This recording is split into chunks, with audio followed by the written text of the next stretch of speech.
بسم الله الرحمن الرحيم. الحمد لله رب العالمين، والصلاة والسلام على سيد الأنبياء والمرسلين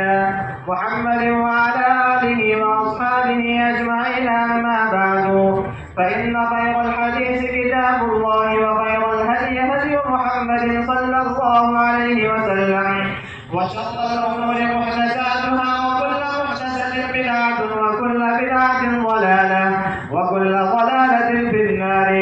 حدثني الشيخ المتقن الزاهد المحدث العلامة السيد محمد عاقل بن أيوب السهارنفري حفظه الله ورعاه ونفعنا بعلومه وحشرنا في زمرته. قال: حدثنا شيخ العرب والعجم الشهير بين الآفاق محمد زكريا بن يحيى الكاذبي مولدا ثم المدني وفاة.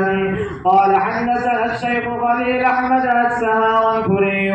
قال: حدثنا الشيخ محمد مظهر النانوتبي وعبد القيوم المدهنبي قال: حدثنا الشيخ محمد إسحاق الدهلبي قال: حدثنا سراج الهند الشيخ عبد العزيز الدهلبي قال: حدثنا الإمام ولي الله بن عبد الرحيم الدهلبي قال: حدثنا الشيخ أبو طاهر محمد بن إبراهيم الكردي المدني قال: حدثنا الشيخ أبو إسحاق إبراهيم بن الحسن الكردي الكوراني الشارزوري قال: حدثنا الشيخ أحمد بن محمد القشاشي قال: حدثنا أبو المواهب أحمد بن عبد القدوس الشنابي قال: حدثنا الشيخ شمس الدين محمد بن أحمد بن حمزة الرملي قال: حدثنا شيخ الإسلام زين الدين زكريا بن محمد الأنصاري قال: حدثنا شيخ الإسلام الحافظ شهاب الدين أبو الفضل أحمد بن علي بن محمد المعروف بابن حجر العسقلاني قال: حدثنا الشيخ زين الدين إبراهيم بن أحمد التنوخي قال: حدثنا الشيخ أبو العباس أحمد بن طالب الحجار قال: حدثنا الشيخ أبو علي الحسين بن المبارك الزبيدي قال: حدثنا الشيخ أبو الوقت عبد الأول بن عيسى السجدي قال: حدثنا الشيخ أبو الحسن عبد الرحمن بن محمد الزابدي قال: حدثنا أبو محمد عبد الله بن أحمد بن حموية السرقسي قال: حدثنا أبو عبد الله محمد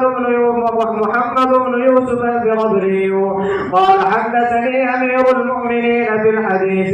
أبو عبد الله محمد بن إسماعيل بن إبراهيم بن المغيرة بن بردزبة الجعفي اليماني البخاري. اللهم انفعنا وارفعنا بعلومهم وعلومكم أجمعين، آمين يا رب العالمين. أنه قال: حدثنا عمرو بن علي قال: حدثنا أبو عاصم قال: حدثنا قرة بن خالد قال: حدثنا أبو جمرة الضبعي قال: قلت لابن عباس رضي الله عنهما فقال: قدم وفد عبد القيس على رسول الله صلى الله عليه وسلم فقالوا إن بيننا وبينك المشركين من مضر، إنا لا نصل إليك إلا في أشهر حرم، فمرنا بجمل من الأمر إن عملنا به دخلنا الجنة وندعو إليها من وراءنا. قال: آمركم بأربع وأنهاكم عن أربع. آمركم بالإيمان بالله، وهل تدرون ما الإيمان بالله؟ شهادة أن لا إله إلا الله، وإقام الصلاة، وإيتاء الزكاة، وتعطوا من المغنم الخمس.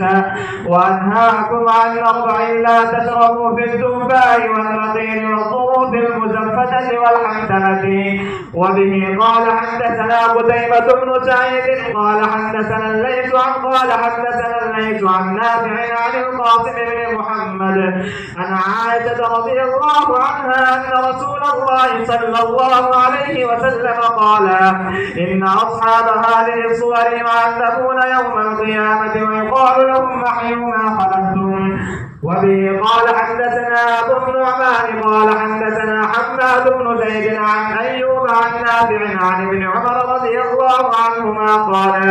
قال النبي صلى الله عليه وسلم إن أصحاب هذه الصور يعذبون يوم القيامة ويقال لهم نحيوا ما خلقتم. وبه قال حدثنا محمد بن العلاء قال حدثنا ابن فضيل عن وبارة عن أبي زرعة سمع أبا هريرة رضي الله عنه قال سمعت النبي صلى الله عليه وسلم يقول قال الله ومن أظلم ممن ذهب يخلق كخلقي فليخلقوا ذرة أو ليخلقوا حبة أو شعيرة. باب قراءة الفجر والمنافق وأصواتهم وتلاوتهم لا يجاوز حناجرهم. وبه قال حدثنا غلبة بن خالد قال حدثنا همام قال حدثنا قتادة قال حدثنا أنس بن مالك عن أبي موسى رضي الله عنه عن النبي صلى الله عليه وسلم قال مثل المؤمن الذي يقرأ القرآن كالنزرجة طعمها طيب وريحها طيب والذي لا يقرأ القرآن كالتمرة طعمها طيب ولا ريح لها. ومثل الفاجر الذي يقرأ القرآن كمثل الريحانة ريحها طيب وطعمها مر. ومثل الفاجر الذي لا يقرأ القرآن كمثل الحنظلة طعمها مر ولا ريح لها. وبه قال حدثنا علي قال حدثنا هشام قال أخبرنا معمر عن الزهري وحدثني أحمد بن صالح قال حدثنا عباسة قال حدثنا يونس عن ابن شهاب قال أخبرني يحيى بن عروة بن الزبير أنه سمع عروة بن الزبير قالت عائشة رضي الله عنها سأل أناس النبي صلى الله عليه وسلم عن الكهان فقال إنهم ليسوا بشيء فقالوا يا رسول الله فإنهم يحدثون بشيء يكون حقا. فقال النبي صلى الله عليه وسلم تلك الكلمة من الحق يخطفها الجني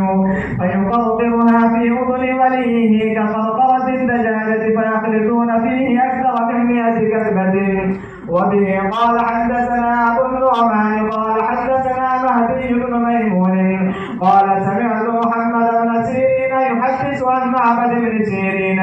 عن أبي سعيد الخدري رضي الله عنه عن النبي صلى الله عليه وسلم قال يخرج ناس من قبل المشرق ويقرؤون القرآن لا يجاوز تراقيهم يمرقون من الدين كما يمرق السهم من الرمية ثم لا يعودون فيه حتى يعود السهم إلى فوقه. قال ما قيل ما سيماهم قال سيماهم التحليق أو قال التسديد. باب قول الله ونضع الموازين القسط ليوم القيامة وأن أعمال بني آدم وقولهم توزن. وقال مجاهد القسطاس والعدل بالرومية ويقال والقسط مصدر المقصد وهو العادل وأما القاصد فهو الجائر. وبه قال حدثنا أحمد بن هشام قال حدثنا محمد بن فضيل عن عمارة بن القعقاع عن أبي زرعة عن أبي هريرة رضي الله تعالى عنه قال النبي صلى الله عليه وسلم كلمتان حبيبتان إلى الرحمن خفيفتان على اللسان ثقيلتان في الميزان سبحان الله وبحمده سبحان الله العظيم.